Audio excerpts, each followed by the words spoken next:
Okay. All right. Running just a couple of minutes late here. Had some technical difficulties. I think our connection with LinkedIn may have been expired. So we're going to have to repost onto that. But I think we are live now on everything else. So good afternoon. This is goRIA, the live stream. I'm Chuck Fela. And we're doing our Wednesday afternoon thing at 3 p.m. Eastern Time. Today, my guest is Louis Diamond from Diamond Consultants. Louis, thanks for joining us. Thanks for having me, Chuck. You bet. I've been looking forward to this. So for those of you that have been following goRIA, you know that we are the one-stop, or certainly looking to be the one-stop resource for all things you need to know or want to know about transitioning over to the RIA space. And the way we utilize these weekly live streams, which is just a 5 or 10 minute thing, is to put a spotlight on what is new at the goRIA site, which you can see by going to investmentnews.com. There's a tab there that says goRIA. And what I want to talk about today with Louis is a really cool webinar that we're going to host tomorrow, Thursday, October 5th at 4 p.m. Eastern Time. And the title of this webcast is going to be The Do's and Don'ts of Transitioning Your Book, which I know is a top of mind topic for RIAs. So without any further ado, Louis, maybe I'll pass it off to you. You certainly have no shortage of experience in helping advisors transition their book of business. As a teaser, what are some of the things you think we're going to talk about tomorrow?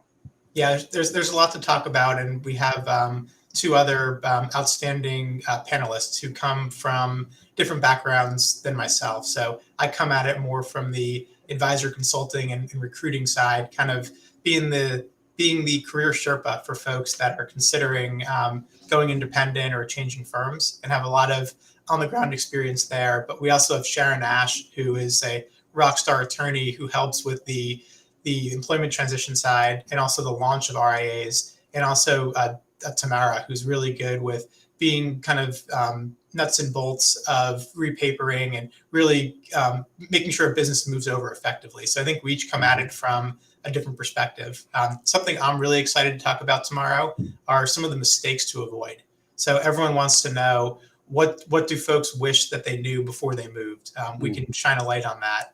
I think we'll each share kind of a horror story. I think now they're probably a little bit funny. At the time, they're terrifying and scary. That's right. But I think everyone can learn from mistakes that people have made in the past. So a lot to talk about, but I think I'm most excited to talk about mistakes to avoid, some really practical tips, and also some war stories, if you will. Yeah, everyone loves a good war story as long as they're not the lead of that particular story, Exactly. Right? So yeah, for sure. So Sharon Ash, who is actually the chief litigation counsel for Market Counsel, I mean, what a treat. And Tamara Williams, of course, of Williams Consulting. She has transitioned a number of advisors, and she's like literally in the weeds, like figuring out how to best fill out the forms, keeping that organized, and moving that pipeline along. So we have everything from like a real macro view, which I think, Louis, is what you're going to bring, to the regulatory and compliance angle, right? How not to get in trouble and how to stay out of trouble. The difference between protocol, non-protocol, what can you do, what can't you do? And I think Sharon from Market Counsel is going to do a great job with that. And then Tamara, again, will give us like the nuts and bolts, how to organize yourself to make for a smooth transition. And as far as horror stories, something I did ask, I'll be moderating this, of course, is everyone brings a good horror story with them. And this is not so much to, and I know there's a German word, I don't know if you know this word, which is taking enjoyment of other people's misery, right? There's an actual German word for this. It's like, I'll get it for tomorrow. It's like Scheifungeitel or something like this. Someone listening is going to know what this is. And it's not for that, but it really is, a way to put a spotlight on really what not to do. We're certainly going to tell you what to do as well, but what not to do can sometimes be just as important. And if nothing else, it makes for some good entertainment, right? So I know everyone's going to bring some good information on that. Okay, so that's going to be tomorrow. Again, Thursday, October 5th at 4 p.m. And the way you want to register for this, registration is free. You could do it on whichever link brought you here. If you go on to the investmentnews.com website, go to the goRIA tab. You'll see the webcast section. You could register there.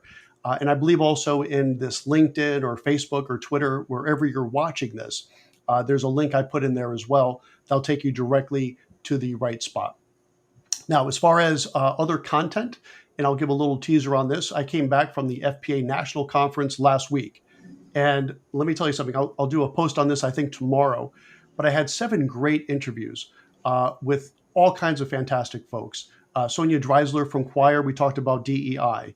Dan Moisand, who is actually the board chair for the CFP board, had a wonderful interview with him and really shedding some light on how his fiduciary care and the interest therein really fueling this growth in the RIA space, and a bunch of other great content. So if you go to the investmentnews.com website, look for the Go RIA tab, you'll see all those live streams. Those are up right now.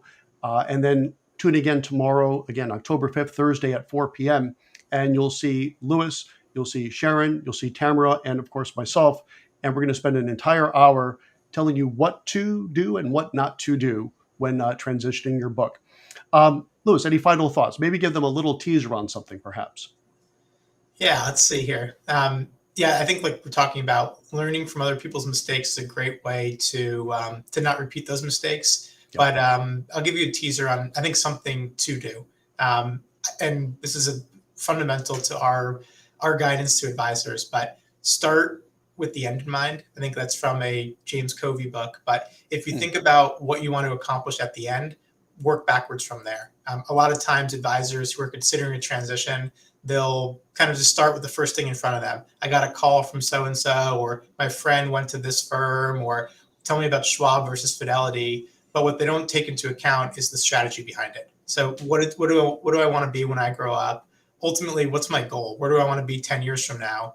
And thinking like that lets you, I think, maximize the efficiency of the transition, to make sure if you're going to move, make one move. Don't have to make multiple. For instance, I want to sell my business one day for the most amount of money. Probably shouldn't go from UBS to Morgan Stanley, because you're going to have to move again in order to do that.